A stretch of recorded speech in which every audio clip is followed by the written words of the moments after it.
the most popular asset class that people choose to invest in? So we combine having a market view purely internally to be able to source deals ahead of the curve. When everybody wants them, we already have them.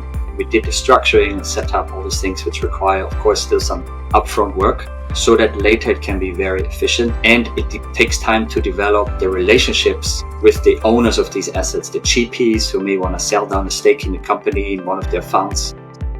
These are very long-term processes and relationships. So we have basically a house view of where things are headed. What are the interesting topics? But then there's also a pull. What does the market ask for? And of course, that's where we go, because we're a very commercial company. We go where we can make the money.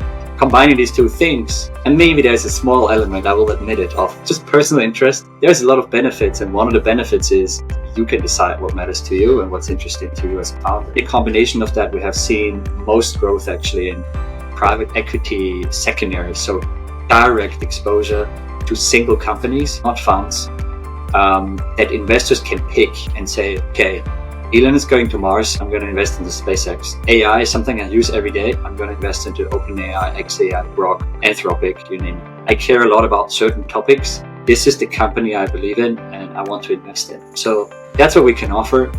And because our machine works so efficiently, it is viable for our intermediary partners to bring this to their clients, even in smaller ticket sizes. Again, just not possible in the past. So that's certainly the vertical that's been driving most of our growth over the last quarter or two.